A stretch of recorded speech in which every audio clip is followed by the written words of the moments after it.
Hey guys. Okay, so yeah, obviously the big thing to talk about is that this chapter marks the end of the battle with Nagant, and frankly, I am mixed as all hell. And what that essentially means is you're gonna hear me doing a lot of flip-flopping on how I explain my feelings in pretty much this review with how the chapter played out. For example, right out of the gate, when it comes to Nagant's emotional heel turn, it happened way too fast. Like, frankly, when people talk about things happening like too easily for Izuku and him having too easy a time at convincing people to turn away from villainy, this is kind of the thing they're talking about. And frankly, it's actually a problem I have noticed popping up a lot more ever since like the aftermath of the school festival arc and the battle against Gentle. Like, it was at that point where it was like, okay, yeah, now that this is becoming a little too easy for Izuku. Like, it's one of those things, honestly, where I'm almost, for me right now, I'm kind of chalking it up to one of two things. Either Horikoshi is not properly pacing the fights with Izuku, or he's having a hard time sticking the landing on how the fight itself ends. But like, it has to be one of these two problems because right now it's becoming more and more of one right now. Um, but on the with him constantly just falling back on Izuku's like I guess natural charisma of him just trying to convince people of what he thinks it means to be a hero. Like, oh, he's falling back a lot on that, and but I think the way Horikoshi. But to be fair, I think the way Horikoshi is trying to rationalize it in this chapter is getting hit by Izuku's attack, like it had pretty much knocked a few senses into her and allowed her to think more clearly. So Nagant had actually to the point where Nagant was actually willing to start listening to what Izuku was saying and actually see he was the hero he claimed to be. That's kind of how I think he's trying to play it. Is the attack that basically hit Nagant is the pretty much faux like the faux 100% Manchester Smasher or whatever he's a good hitter with. I think that's what knocked some sense into her and allowed her to think more clearly. Again, I think that's what he was trying to do. But even then, but the thing is, even then, if I were to accept that as the idea, Nagant's transition to basically the conclusion that she came to still felt too quick. Like I needed her, like I needed Nagant in obviously I wanted Nagant in order to at least listen to Izuku, but at the same time I didn't want that much of a heel turn right out of the gate. I wanted her to at least spend time with Izuku and transition into that acceptance. But but at the same time, I suppose considering what else, considering how this chapter ends, I guess in some ways it still just barely works. Like I said, it's a little.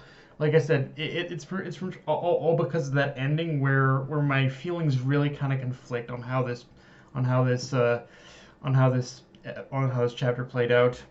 Of course, yeah. With that being said, though, let's talk about how this chapter ended. With because we talk because we see because in the chapter we see that All for One had activated a failsafe, and how at the very moment Izuku saved Nagant, her body exploded. And yeah, going off what I had just said, I was not the biggest fan of how Izuku had saved both Nagant and Chisaki. Again, I get the idea, but I do in certain respects feel there is an aspect of choice being lost when he's no longer forced to choose who he can save and who he can't. But on the flip side of that, the explosion itself kind of saved this chapter last minute, even then just barely, as now All for One has not only forced Izuku back to square one, but at the same time having saved Chisaki, Izuku is going to be forced to try to convince him to kind of work with them, or at the very least tell them what he knows about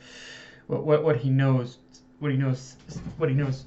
Well, pretty much since pretty much Chisaki is the only other one we know of who's come in contact with All for One. So it's one of those things where Horikoshi like forced the aspect of difficult choice.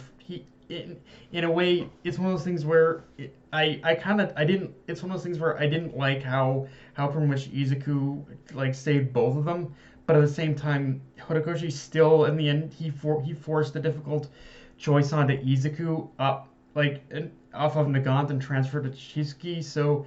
And so I do admit in that sense it's kind of Horikoshi's weird way of having his cake and eating it too.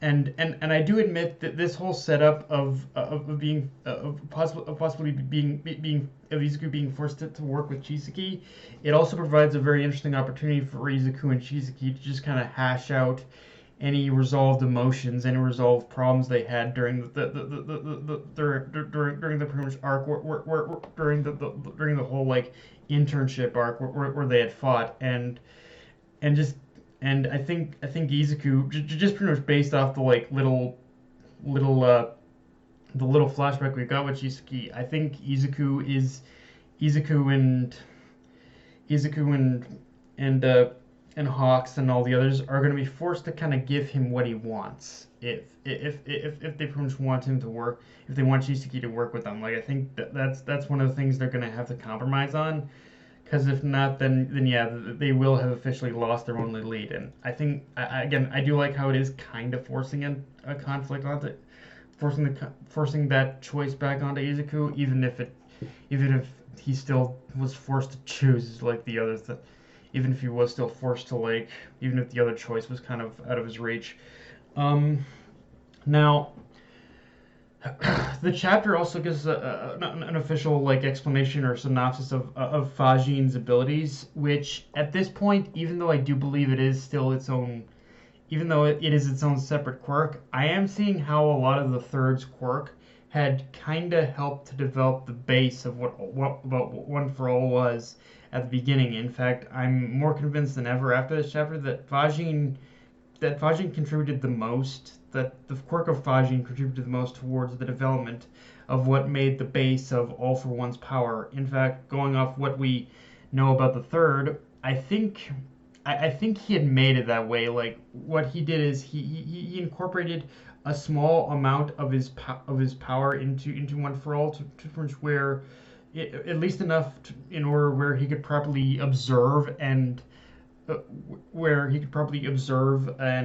judge each of his successors in how they use his quirk.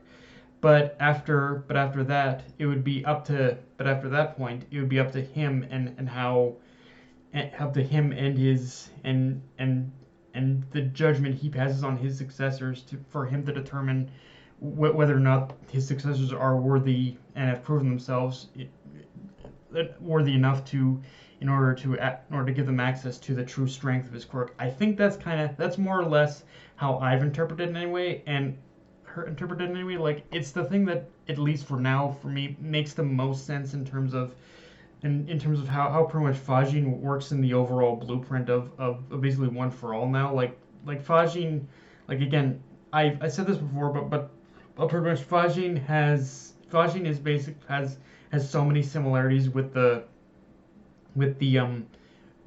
base quirk of One for All that it's kind of that's pretty much the best. There's no way that the two aren't connected. Like Fajin, I think is the power that's being used by All Might and Izuku all this time, I think. And yeah, but honestly, the one thing I'm questioning right now is the role of pretty much the first quirk. Like obviously, going forward, because at this point, as we know, when it comes to Yoichi's quirk, Yoichi's quirk has kind of been the overarching power as part of One for All, but it's becoming more and more clear to me that like I think Yuichi's quirk, which was integrated into One for All, is going to be like the most important power going forward. It's just a matter of what role it'll play in the future. That's the big question mark. But I'm assuming it's all going to become clear as to what Yuichi's quirk is going to be capable of, and what its purpose will be when All for One finally shows himself again. But yeah, guys, that's all I got for this review. If you enjoyed the video, like, comment, subscribe, follow me on Twitter, and links to Crunchyroll, and be sure to hit the bell for notifications and hit the notification button, and share this around, guys. Death Knight of Anime, signing off. Later.